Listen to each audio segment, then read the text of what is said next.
But can we get from the scratch, from the basis? Yeah. The compact is a Millennium Challenge Account compact, and there was an opportunity to access $500 million, correct? So that we can improve our electricity sector. It is your government that began the process of accessing this compact. So walk us through a bit of the journey, how we have come to, potential fraud. Sounds I'm going to do exactly that. I try to be as precise as I can and as objective as I can. This compact is the MCC, Millennium Challenge Corporation. Bear in mind, we did Compact 1, and following successful completion of Compact 1, Ghana and Tanzania were selected. And so on the 5th of August 2014, Honorable Setekwe and then Secretary of State John Kerry signed the compact. It had to come to Parliament. That's the parent document for Parliament to approve in order for the compact to kick in. There are about 6 or 9 different projects under that. The ECG financial and operational turnaround is just one. There are other regulation, NEDCO, other investments. But the chunk of it, we identified the distribution sector as a major bottleneck because they interface with the public. And as we say, the value chain, if you don't have an effective, efficient value chain at the distribution end, it has a cascading effect on all the others, from the generators and all that. So we decided that let's invest in the distribution sector. We had 2 options, either a complete sale of ECG or a concession. We opted for a concession. If we want to debate that, that's another section. We went through the process starting with the RFQ, which is to say we are asking for people to pre-qualify. It's not everybody who would qualify. After RFQ, you go to RFP. Having been pre-qualified, now bring proposals. Competitive, open tender, let's get the best company with the technical know-how, the financial muscle to manage ECG. And from my records, this is a document submitted to the Mines and Energy Committee in March 2019. ECG's total asset was 22,479,000,000. That's a huge amount. If you look at this and compare it to other companies. So you needed a company, and with a workforce of about 6,000. Then we lost power. But there's a clarity here. 22 billion plus United States dollars of cedis. Cedis. Okay. Yes, because is it or is it not that it is not all the assets we have given? 80%. Is that the case? Or we're giving all the assets? I'll just explain that quickly. Okay, go ahead. We haven't even given assets per se. It's a concession. So take our assets, manage it, make revenues, and pay through the value chain and reimburse ECG what is due them. Okay. So ECG continues to remain the asset owner. Right. And that's why I'll come to those clauses. Okay, proceed.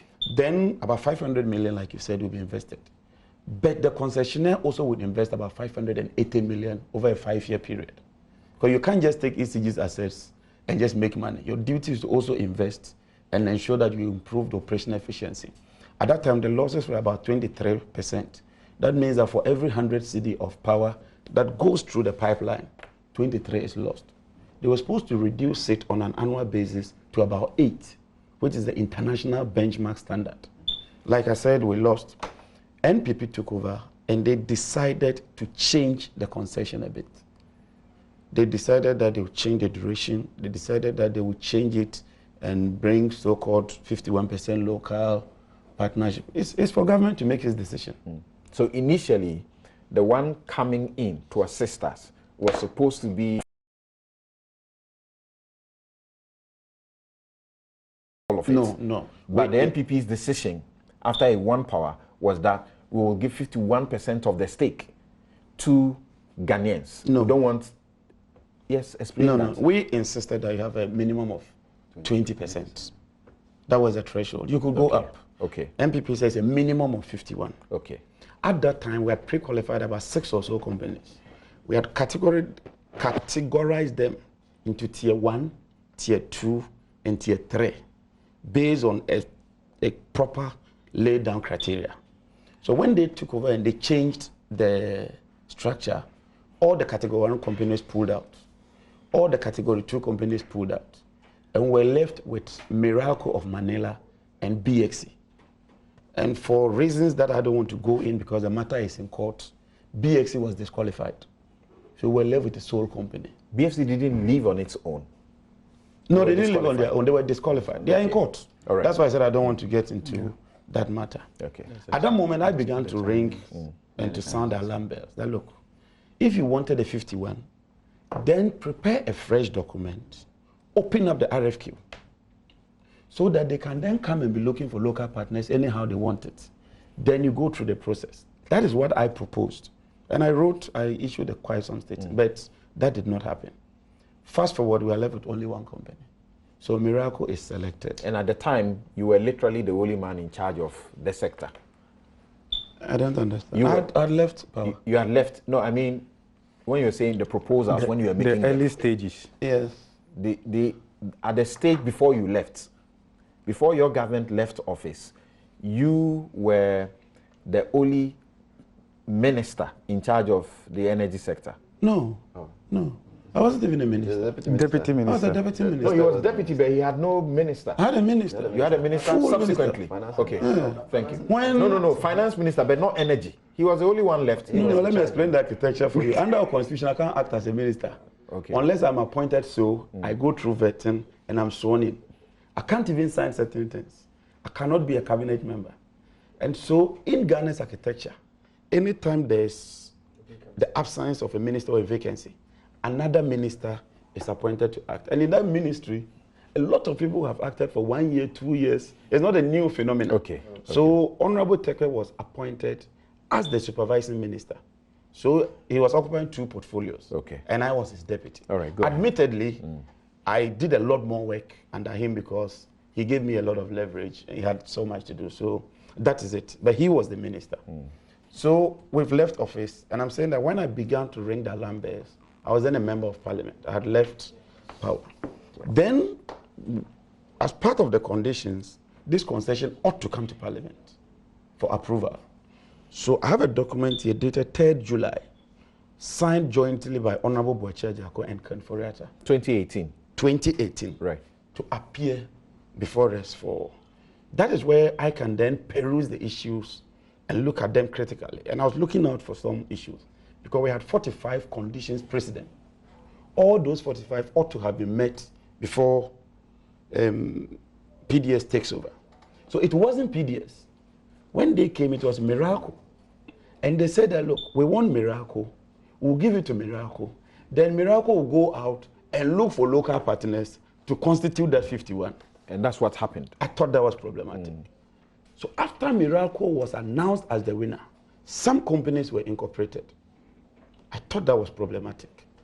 Then when they appeared, I looked at the total list of companies. Then I realized that number 18 had a particular company, TG Energy Solutions. So I went and looked at the parent document and realized that they had the majority share in the Ghanaian structure, 18%. But in Mida's document, they didn't even have physical address, like office address. I've discussed that with my friend, and he says that every company that's incorporated will have an address. I said, that was curious. How come they don't have a physical address in your own document? More importantly, I realized that 6 of the conditions were not fulfilled at that time. But then the minister said, look, this agreement, you are approving it subject to those conditions being fulfilled. And which were these conditions? 6 of them? 16. 16 of them? 16 out of the 45. Let me give you the 2 key ones, because those are the ones important for me. The one with the bank guarantee.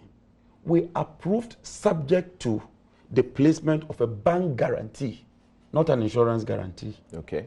Then the other one was condition precedent 34. And in condition precedent 34, it has a specific article, article 2.23G, which says that before, that is prior to the concession kicking in, the minister says that under section 2.23 of the lease and assignment agreement, ECG will be entitled to monitor the distribution system.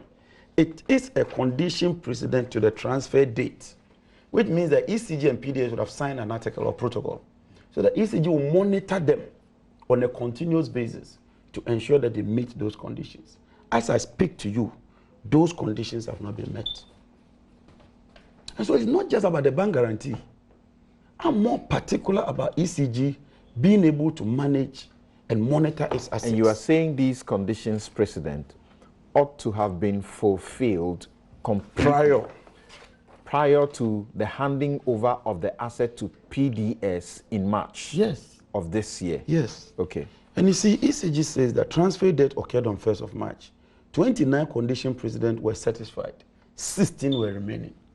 So who took the decision to allow this concession to kick in, knowing very well that 16 conditions were outstanding? Who took the decision to convert a bank guarantee to an insurance guarantee? It's like an irrevocable letter of credit and a standby letter of credit. The two are not the same. And like my good friend was saying, one is active, one is more liquid. The other one could go through certain processes. And that is not what we approved. So if you wanted a waiver, what you should have done was to come back to the House and seek for that approval. Let's put that aside. I have another letter from the minister. This has been authenticated by the Minister of Information.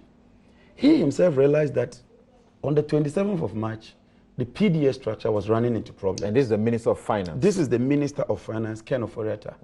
He writes to lawyer Akoto Ampao to restructure the PDS arrangement. The Ghanaian entities. Yes, but more curious to me is that I've realized that TG Energy Solutions shares has jumped from 18 to 28 without recourse to Parliament. That is problematic. Okay, so what was this restructuring supposed to be? The three Ghanaian entities were supposed to be merged into as an one. SPV. Okay. And bring on additional people. SPV is special purpose vehicle. Special purpose vehicle. And okay. Prof will help us. All right. And any other Ghanaian investors from time to time. That's what the minister says. Restructure it, constitute it into an SPV, and then bring in additional people. So that it becomes one. It's already one because the company, the consortium is PDS. It has a board, it has a chairman, it has members from this shareholding structure serving on it. So that is one, except that companies constitute ownership of that. And that was his concern, that they don't have to be in this scattered fashion. They should be one entity so that, you know, this is an important installation and we shouldn't. Well, I hold the view, maybe you can guide us from a legal point of view, that consortium itself is virtually a special purpose vehicle. Okay. Because the consortium was constituted to achieve a specific objective. And so in some form or other, it is more or less a special purpose vehicle, except that my understanding of a special purpose vehicle is that when it achieves its aim and the time duration expires, you dissolve it. But I won't even get that. I'm saying that whether you wanted a special purpose vehicle or any other form, come back to Parliament and seek our mandate. You cannot go ahead and do that. In April, I wrote a letter to the President sounding the alarm bells that look, the guarantee in the form and structure in which it is was not fit for purpose. Because we also communicate with people. I wrote a letter. I issued 2 statements cautioning government that, look, this guarantee was not fit for purpose. I am baffled that it will take March, April, May, June, July before you determine that that guarantee was fraudulent. I think that is too long a tenure for a government such as the government of Ghana in this modern age, in this information technology era, to take you all this while to come to this conclusion. And so where we are, I've heard the Minister of Energy, he's the supervising minister. I've heard his deputy. They were categorical that this bank guarantee was fraudulent. Now it's been suspended. That's why we gave a 5-point proposal or demand that, look, this current structure will not work for us. Even if you go and put another guarantee, I am strongly of the view that they don't have the capacity to manage the concession. List your 5-point demand, just list that, and you take a breather. I'll go around and we'll return because they are very critical issues that you have been speaking to, and you are the one who can speak to them in the manner you do. So the list. Okay, I hope I'm able to just, let me try and record. Yeah. One is the termination. 2 is that we've proposed that the ECG board be dissolved. So 1, you want this terminated this very rather than agreement. suspended? No, we want it terminated. Okay. So that we all step back. And number 2? And number 2, we want the ECG board reconstituted. Why? because we don't have confidence in the board. The board should have ensured all this. MIDA itself ought to be reconstituted. And let me put on record, MIDA is a creature of Ghana government. It's not a foreign entity.